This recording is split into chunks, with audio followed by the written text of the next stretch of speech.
जय हिंद साथियों, Rouse academy के ऑफिशियल यूट्यूब चैनल पे आप सभी का एक बार फिर से स्वागत है। मैं जय ओझा लेकर के आया हूं एक और शानदार करंट अफेयर की क्लास आप सभी के लिए, जहां हम बात करेंगे केवल और केवल एग्जाम ओरिएंटेड न्यूज की, यानी कि एग्जाम ओरिएंटेड खबरों की। तो चलिए शुरुआत करते हैं, देखते हैं हमारा पहला टॉपिक क्या है। लेकिन सबसे पहले देखेंगे हमारा खूबसूरत विचार आज का क्या कहता है। तो दोस्तों, अनुशासन ही सिद्धि और लक्ष्य को जोड़ने वाला पुल है। जाहिर सी बात है कि अगर आप अनुशासित हो, यानी कि अनुशासन का पालन करते हो अपने जीवन में, तो आपकी सिद्धि और आपके लक्ष्य के बीच में बहुत बड़ी खाई जो है वो पाट दी जाएगी, यानी कि खाई भर दी जाएगी और ये खाई आपका अनुशासन ही भरेगा। तो अगर आप अनुशासित हैं तो जाहिर सी बात है आज नहीं तो कल लक्ष्य आपको जरूर मिलेगा। और अगर आपने अपने जीवन में अनुशासन को छोड़ दिया है, पालन नहीं करते हैं, तो आपको आपका लक्ष्य बहुत मुश्किल से मिलेगा, या फिर हो सकता है कि मिले ही नहीं। तो चलिए शुरुआत करते हैं, देखते हैं हमारा आज का पहला टॉपिक क्या कहता है। M Anitha appointed as the director of defence of department of defence. देखिए बच्चों, एम अनीता को एम अनीता जी को रक्षा विभाग की निदेशक के रूप में नियुक्त किया गया। तो सबसे पहले आप लोग देखोगे कि डिपार्टमेंट ऑफ डिफेंस क्या है।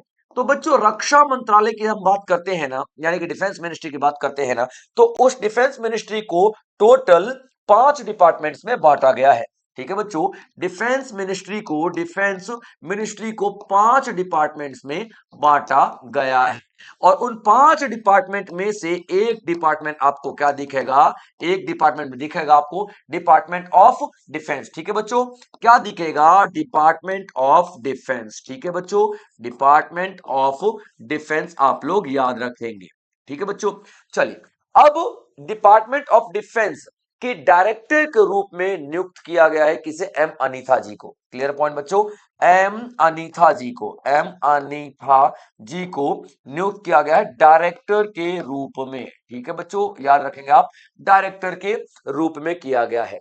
अब जब भी इतनी बड़ी पोजीशन की नियुक्ति होगी तो एक गवर्निंग बॉडी है एसीसी, जिसको हम लोग क्या बोलते हैं, appointment of the cabinet committee, appointment. ठीक है, याद रखना एसीसी। ठीक है बच्चों, अपॉइंटमेंट अपॉइंटमेंट ठीक है बच्चों, appointment committee of cabinet, appointment committee committee of cabinet, of the cabinet आप लोग देखोगे। Clear point. तो एसीसी ने अप्रूव कर दिया है, एसीसी ने अप्रूव कर दिया है कि एम अनीता जी को डायरेक्टर बना दिया जाए। और किस चीज का डायरेक्टर, डिपार्टमेंट ऑफ डिफेंस का डायरेक्टर बना दिया जाए। तो सर अप्रूवल तो ठीक है, रिकमेंडेशन किसने किया है याद रखना। तो रिकमेंडेशन में आप लोग देखोगे सिविल सर्विसेज बोर्ड, ठीक है, सीएसबी के नाम से हम लोग जानते हैं, यानी कि civil civil services board. Clear बच्चों, यहाँ पे सिविल सर्विसेज बोर्ड आप लोग देखोगे। तो इतनी बड़ी जो अपॉइंटमेंट होती है ना, उसको याद रखेंगे आप लोग, क्या रिकमेंड किसने किया है, सीएसबी ने, सिविल सर्विसेज बोर्ड ने। और अप्रूव किसने किया है, एसीसी ने, यानी कि appointment committee of the cabinet ने अपॉइंट किया है, अप्रूव किया है। अब इनको, एम अनीता जी को डायरेक्टर के रूप में अपॉइंट कर दिया गया है। और डायरेक्टर किसका, तो डिपार्टमेंट ऑफ डिफेंस का। क्लियर बच्चों यहाँ पे। चलिए, तो न्यूज आपकी क्या है, एसीसी ने अप्रूव कर दिया है सिविल सर्विसेज बोर्ड की रिकमेंडेशन को। और रिकमेंडेशन क्या थी कि अपॉइंटमेंट करनी है, किसकी अपॉइंटमेंट करनी है, आईआरएस ऑफिसर एम अनीता जी की, किस पोस्ट पे, डायरेक्टर के पोस्ट पे। कौन सा डायरेक्टर, डिपार्टमेंट ऑफ डिफेंस के, डिफेंस का डायरेक्टर के पोस्ट पे। क्लियर पॉइंट बच्चों, याद रखिएगा। चलिए आगे बढ़ते हैं। अगली जो न्यूज आती है ये भी अपॉइंटमेंट से रिलेटेड ही है। Nivedita Dubey becomes the first women AAI board member. अभी देखिए, अनित अभी आप देखोगे, ठीक है, निवेदिता दुबे, निवेदिता दुबे, ठीक है बच्चों, निवेदिता दुबे ये पहली महिला बन गई है। निवेदिता दुबे ये पहली महिला बन गई है। अब किस चीज की पहली महिला बन गई है, ध्यान से सुनना आप लोग, ठीक है, किस चीज की पहली महिला बन गई है। तो बच्चों, निवेदिता दुबे पहली महिला बन गई हैं, क्या क्या ज्वाइन करने वाली, कौन सा, डायरेक्टर के पद पे काम करने वाली। ठीक है, एक तो डायरेक्टर, डिपार्टमेंटल डायरेक्टर है ये, याद रखना, ये डिपार्टमेंटल डायरेक्टर के पद पे काम करने वाली, डिपार्टमेंटल डायरेक्टर के पद पे काम करने वाली। अब ये डिपार्टमेंटल डायरेक्टर किस चीज का, तो कौन सा डिपार्टमेंट, तो एचआर डिपार्टमेंट के डायरेक्टर के रूप में इन्होंने काम किया है। ठीक है, एचआर याद रखना, ठीक है, डिपार्टमेंटल डायरेक्टर एचआर यानी कि ह्यूमन रिसोर्स डिपार्टमेंट जो है उसके डायरेक्टर के रूप में इनको नियुक्त किया गया है। और ये किस चीज का एचआर डिपार्टमेंट है, तो एएआई यानी कि एयरपोर्ट अथॉरिटी, यानी कि एयरपोर्ट अथॉरिटी ऑफ इंडिया, ठीक है, airport authority authority of India, ठीक है बच्चों, याद रखना एयरपोर्ट अथॉरिटी ऑफ इंडिया।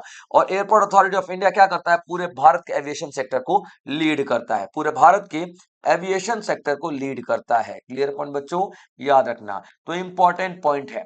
तो निवेदिता दुबे ने भारत सरकार द्वारा नियुक्त होकर एयरपोर्ट अथॉरिटी ऑफ इंडिया की बोर्ड की पहली महिला सदस्य बनते हुए मानव संसाधन यानी कि ह्यूमन रिसोर्स डिपार्टमेंट के कार्यभार संभाला है इन्होंने। क्लियर पॉइंट बच्चों, याद रखना, तो निवेदिता दुबे जी पहली ऐसी महिला बन चुकी हैं। आपके लिए इंपॉर्टेंट न्यूज है। Chennai to host world seafood congress. अभी देखिए सी फूड कांग्रेस क्या होता है, सी फूड कांग्रेस क्या होता है। देखिए सी फूड का मतलब क्या होता है, यहाँ पे आप देखोगे मछली हो गया, क्रैब्स हो गए, केकड़े वगैरह हो गए, या समुद्र में पाए जाने वाले जो हम लोग जीव जंतुओं को खाते हैं, है ना, तो सी फूड वो कहला देते हैं। तो सी फूड कांग्रेस, कांग्रेस का मतलब क्या होता है, एक ग्लोबल लेवल पे कॉन्फ्रेंस, ठीक है, एक ग्लोबल कॉन्फ्रेंस को हम लोग क्या बोलते हैं, कांग्रेस बोलते हैं, ठीक है, कॉन्फ्रेंस को क्या बोलते हैं हम लोग, कांग्रेस के नाम से जानते हैं, ग्लोबल कॉन्फ्रेंस। यहाँ पे क्या होगा, पूरे देश विदेश से लोग आएंगे, लोग में क्या होंगे, एक्सपर्ट्स होंगे, लोग में क्या होंगे, तो पहले एक्सपर्ट्स होंगे, याद रखना, एक्सपर्ट किस चीज के एक्सपर्ट्स होंगे भाई साहब, तो ये एक्सपर्ट्स होंगे जो मछलियों के एक्सपर्ट्स होंगे, ठीक है, एनवायरमेंट के एक्सपर्ट्स होंगे, उसके बाद अलग अलग कंपनियों के सीईओज आएंगे, ठीक है, फॉरेनर्स आएंगे जो कि यहाँ पे इन्वेस्टमेंट करना चाहते हैं, वो सभी आएंगे। क्लियर पॉइंट यहाँ पे। अब भारत की मरीन फूड को एक अलग लेवल पे ले जाने की बात की जा रही है। अब मरीन फूड का मतलब क्या होता है, यही मरीन फूड कहलाता है। तो अब ये कहां पे किया जा रहा है भाई साहब, तो 9 से 11, ठीक है, याद रख लेना, 9 फरवरी से लेकर के 11 फरवरी 2026 तक किया जा रहा है। और कहां पे, तो चेन्नई में, कहां पे, तो बच्चों चेन्नई में आयोजित किया जा रहा है। ये पॉइंट आप लोगों को ध्यान में रखना है। क्लियर पॉइंट, कोई भी डाउट हो तो आप लोग बात कर सकते हो। क्लियर पॉइंट, चलिए, तो अब क्या देखोगे यहाँ पे, भारत चेन्नई में वर्ल्ड सी फूड कांग्रेस 2026 की मेजबानी करेगा, जो भारत में पहली बार International Association of Fish Inspector. अब देखो कौन कौन सी ऑर्गेनाइजेशन इसको करती है, मतलब वो करवाती है, कौन कौन सी ऑर्गेनाइजेशन इसको ऑर्गेनाइज करवाती है, ठीक है, याद रखना। तो सबसे पहले आप लोग क्या देखोगे, ठीक है, इंटरनेशनल, पहले ऑर्गेनाइजेशन कौन सी है, international Association of Fish inspector, ठीक है, ये आपकी पहली ऑर्गेनाइजेशन हो जाएगी, ठीक है। उसके बाद आप क्या देख लोगे, ठीक है, पीडीए यानी प्रोफेशनल डेवलपमेंट एसोसिएशन, क्या, प्रोफेशनल प्रोफेशनल एसोसिएशन, प्रोफेशनल, ठीक है, प्रोफेशनल डेवलपमेंट, ठीक है, डेवलपमेंट, डेवलपमेंटल एसोसिएशन, ठीक है, याद रखना, डेवलपमेंटल एसोसिएशन, ठीक है, याद रखना। Clear point, PDA. उसके बाद आप देखोगे वेंचर, ठीक है, और पीडीए वेंचर और एनएफडीबी, ठीक है, याद रख लेना। ये जो तीनों संस्थाएं हैं इन्होंने ऑर्गेनाइज किया है, दिल्ली में 9 से 11 फरवरी को ऑर्गेनाइज किया जा रहा है, और सी फूड को बढ़ावा देने की यहाँ पर बात की जाएगी, ठीक है बच्चों। चलिए आगे बढ़ लेते हैं। अब देख लेते हैं खंजर, एक एक्सरसाइज कंडक्ट की जा रही है, खंजर। क्लियर पॉइंट बच्चों याद रखना, ठीक है, खंजर जो 4 तारीख से लेकर के 4 फरवरी से लेकर के 17 फरवरी तक की जाएगी। 4 फरवरी से लेकर के 17 फरवरी तक एक एक्सरसाइज की जाएगी जिसका नाम क्या है, खंजर, जिसका नाम क्या है बच्चों, खंजर एक्सरसाइज, ठीक है। 2 देश हैं यहाँ पे, एक तो भारत हो जाएगा, भारत, और एक हो जाएगा आपका किर्गिस्तान, ठीक है बच्चों, किर्गिस्तान हो जाएगा, किर्गिस्तान हो जाएगा, भारत और किर्गिस्तान, इन दोनों के बीच में ये एक्सरसाइज परफॉर्म की जा रही है। क्लियर पॉइंट बच्चों, याद रखिएगा आप लोगों को।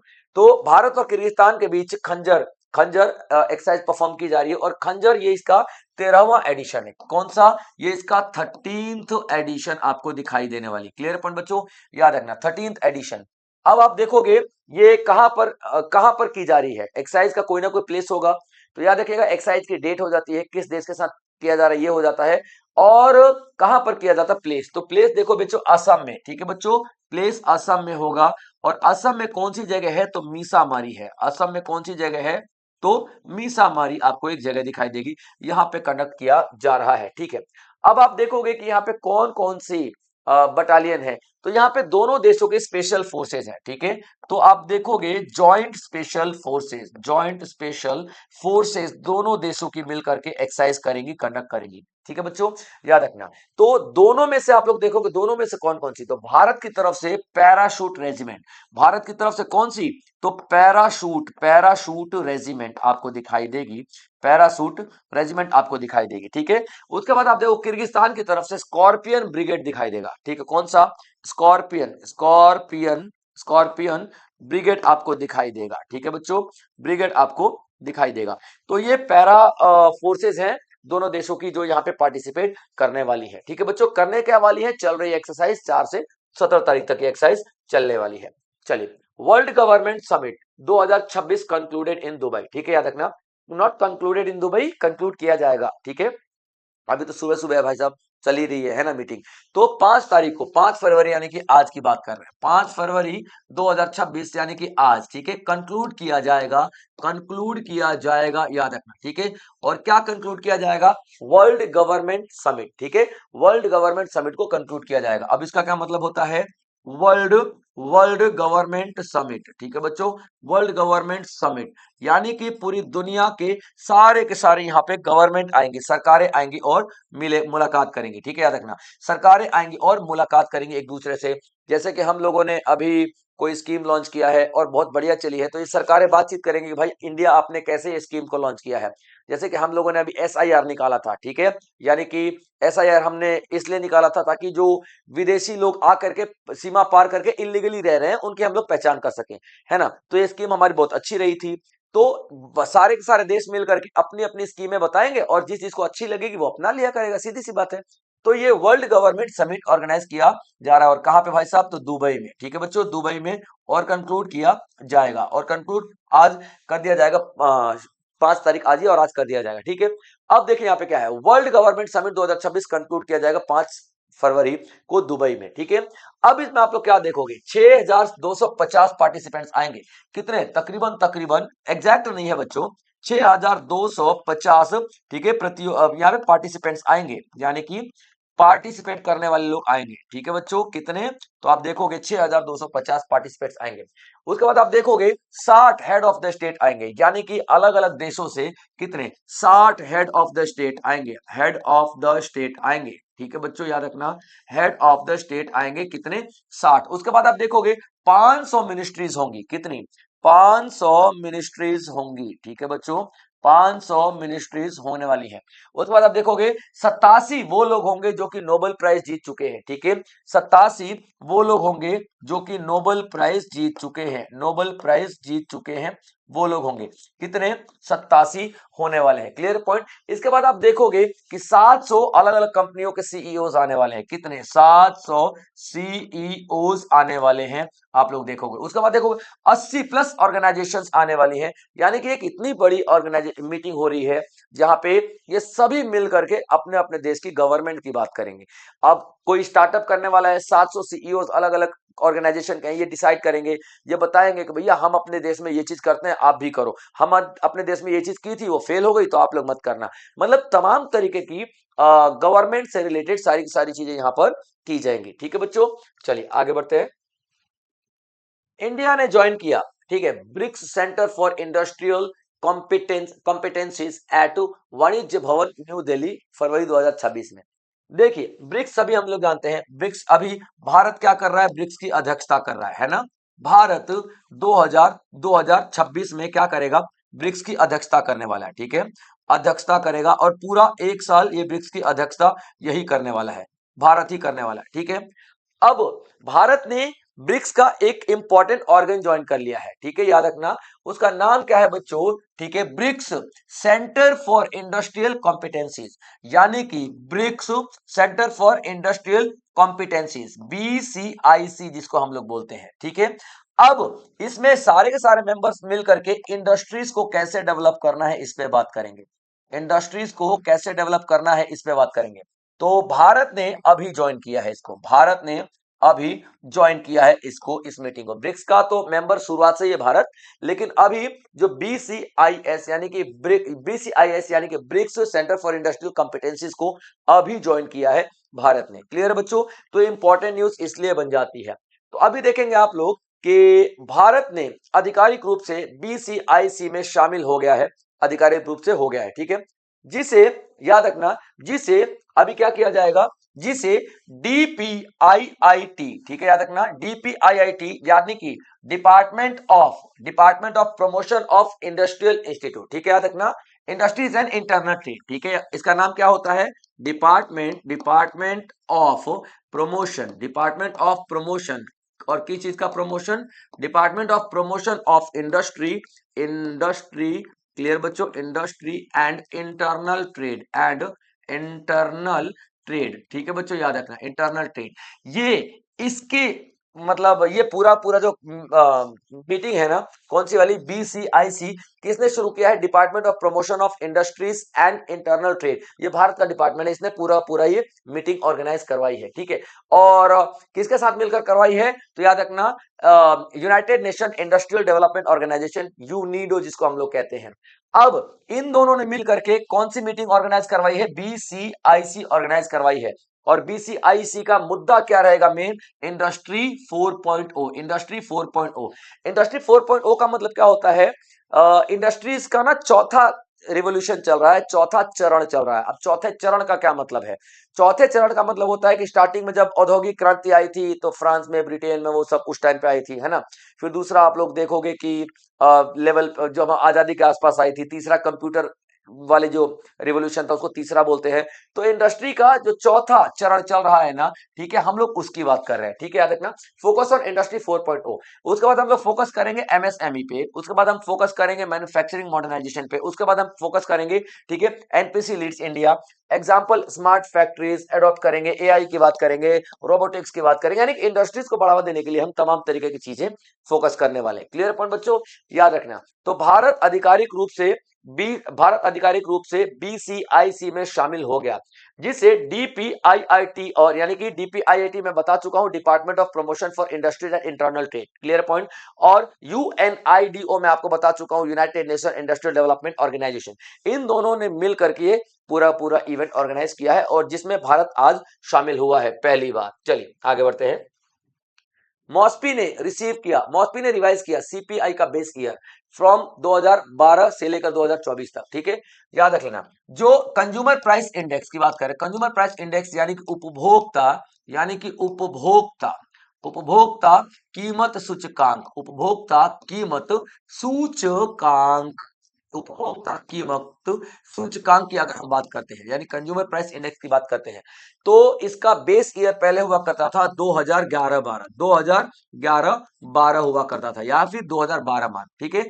अब इस चीज को बदल करके कंज्यूमर प्राइस इंडेक्स का, ठीक है, मॉस्पी बोले तो Ministry of Statistics and Programme Implementation, MoSPI ने क्या किया है भाई साहब, तो अभी देखोगे मॉस्पी ने बेस ईयर ही बदल दिया है, मॉस्पी ने बेस ईयर बदल दिया है, और ये बेस ईयर जो आपको दिखाई देगा, तो 2012 से चेंज करके 2024 कर दिया है मॉस्पी ने बेस ईयर को, ठीक है बच्चों, 2012 से 2024 मॉस्पी ने बेस ईयर को कर दिया है, आप लोग देखोगे। तो मॉस्पी ने चेंज कर दिया है सीपीआई का बेस ईयर फ्रॉम 2012 से 2024 तक, और इसमें आइटम कितने शामिल कर दिए गए हैं, आइटम कितने, तो 358 आइटम इसमें शामिल किए गए हैं। अभी देखिए, ये सीपीआई का मतलब क्या होता है, महंगाई, है ना, महंगाई किसी एक चीज की बढ़ जाए, कोई एक सामान बढ़ जाए तो नहीं महंगाई बोलते हैं, दूसरा बढ़ जाए, तीसरा बढ़ जाए नहीं, यानी कि पूरी अर्थव्यवस्था में सभी सामानों का लगातार महंगाई बढ़ती रहे तो उसको हम लोग महंगाई बोलते हैं, ठीक है। तो कितने सामानों का, तो अभी सीपीआई में देखोगे 358 सामानों का, कितने, 358 सामानों का आप लोग क्या देखोगे कि कीमत बढ़ रही है, इसलिए हम इसको महंगाई का नाम दे रहे हैं। क्लियर पॉइंट बच्चों, तो याद रखना। तो अभी सीपीआई को हम लोग देखेंगे कि अब सीपीआई को 2024 के हिसाब से देखा जाएगा, 2024 का साल देखा जाएगा। तो मॉस्पी ने भारत का सीपीआई आधार वर्ष 2012 से 2024 में बदल दिया है, 358 वस्तुएं शामिल की गई, खाद्य का भार कम हुआ, आवास का बढ़ा। पहला सीपीआई 2024 डेटा फरवरी 12 यानी कि फरवरी 12 से लागू हो जाएगा और 2026 को जारी होगा। क्लियर पॉइंट बच्चों, याद रखना। तो आप लोगों को बेस ईयर से रिलेटेड ये पॉइंट याद रखना है कि पहले 11-12 हुआ करता था और अभी 2024 को बनाया जा रहा है बेस ईयर। ठीक है बच्चों, चलिए आगे बढ़ते हैं।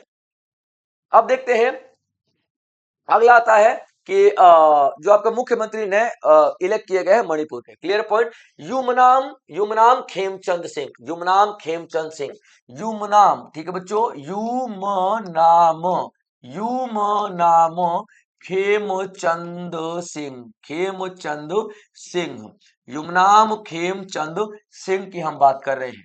तो इन्होंने रिप्लेस किया है। रिप्लेस क्या किया है? अभी यहाँ पर राष्ट्रपति शासन लागू था, ठीक है, राष्ट्रपति शासन लागू था, है ना बच्चों, राष्ट्रपति शासन लागू था, यानी कि इमरजेंसी लागू थी, ये भी आप कह सकते हो एक तरीके से। और यहाँ पे इसके पहले जो हमारे सीएम हुआ करते थे, वीरेंद्र सर हुआ करते थे, ठीक है, याद रखना, एन बीरेन सर हुआ करते थे, एन बीरेन सर। तो आप ये भी पूछा जा सकता है कि इनसे पहले कौन सीएम थे? एन बीरेन सर थे, और एन बीरेन सर के मामले के इस राज्य में ना बहुत दंगे हो गए थे मणिपुर में, ठीक है बच्चों। अब देखो, तो भाजपा ने एन बीरेन सिंह को इस्तीफे के बाद, ठीक है, यूमन खेमचंद सिंह को मणिपुर का नया मुख्यमंत्री बनाया है। राष्ट्रपति शासन 13 फरवरी 2026 को समाप्त होगा, जिससे नई सरकार का गठन का रास्ता खुलेगा, ठीक है, याद रखना, 13 फरवरी को जो राष्ट्रपति शासन है वो खत्म होने वाला है, इसलिए अभी से ही चुन के रख दिया गया है, ठीक है। अब आगे के पॉइंट देख लेते बच्चों। तो ये राष्ट्रपति शासन लगाया क्यों गया था? तो देखिए, एक आपने देखा होगा मणिपुर में एक समुदाय है मैतेई, एक समुदाय है मैतेई, और दूसरा है एक कुकी, दूसरा है कुकी। तो मैतेई और कुकी, मैतेई और कुकी दोनों समुदायों में रिजर्वेशन के लिए काफी ज्यादा झगड़ा होता था। तो आप लोगों ने देखा होगा कि दो महिलाओं को नग्न करके घुमाया भी गया था, कुछ ऐसा, है ना। तो ये वही दौर था, तो बहुत हिंसा भड़कने लग गई थी, तो राष्ट्रपति शासन लागू कर दिया गया था, और बीरेंद्र सर को बोला गया था आप इस्तीफा ही दे दो, क्योंकि आप कंट्रोल यहाँ पे नहीं कर पा रहे हो।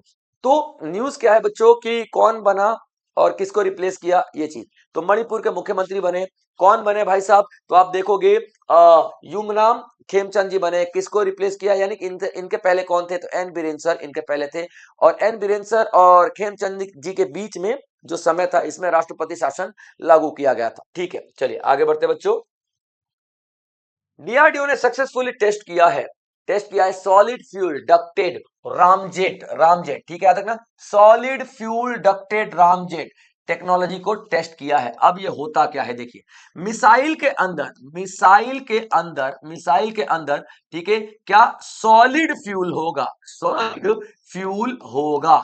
अभी तक लिक्विड फ्यूल होता था, सॉलिड फ्यूल होगा, और ये सॉलिड फ्यूल होगा तो ये लंबे समय तक चलता है, याद रखना, सॉलिड फ्यूल हमेशा लंबे समय तक चलता है, और ये लंबे समय तक चलेगा। और ये क्या करता है ना, ऑक्सीजन को, मतलब हवा से ऑक्सीजन को लेता है, और ये फ्यूल से ऑक्सीडाइज करता है। जब ये फ्यूल से ऑक्सीडाइज करेगा तो जाहिर सी बात है भैया, ये फ्यूल बहुत ज्यादा बर्न होगा। तो याद रखना, तो एक मिसाइल जो टेक्नोलॉजी लगाई जा रही है वो सॉलिड फ्यूल डक्टेड रामजेट, इसका नाम क्या है? सॉलिड फ्यूल, इस टेक्नोलॉजी का सॉलिड फ्यूल, ठीक है। डक्टेड, डक्टेड का मतलब इस फ्यूल को पाइप के जरिए पहुंचाया जाता है, और रामजेट, ठीक है, रामजेट तो भैया जेट का नाम है, ठीक है, याद रखना। तो ये फ्यूल को अब इसको टेस्ट किसने किया है? डीआरडीओ ने किया है, डीआरडीओ ने टेस्ट किया है, और कहां पे किया है? तो उड़ीसा में किया है। कहां पे किया है? तो उड़ीसा में किया है। उड़ीसा में कहां पे किया है? तो चांदीपुर, ठीक है बच्चों, चांदीपुर टेस्टिंग रेंज में किया है, चांदीपुर टेस्टिंग रेंज में किया है। क्लियर पॉइंट बच्चों, याद रखना, टेस्टिंग रेंज में किया है। तो ये ओवरऑल आप देखोगे कि इंपॉर्टेंट पॉइंट है, आत्मनिर्भर भारत की तरफ बढ़ता जा रहा है हमारा भारत, और इस तरह की बहुत सारी चीजें हम लोग अभी और करते जा रहे हैं। तो दोस्तों, ये था हमारा आज का सेशन। आई होप आप लोगों ने एंजॉय किया होगा और नोट जरूर बनाए होंगे, और इसी तरीके के और भी बेहतरीन सेशंस में आप पढ़ूंगा। तब तक आप लोग अपना ध्यान रखेंगे बच्चों। जय हिंद।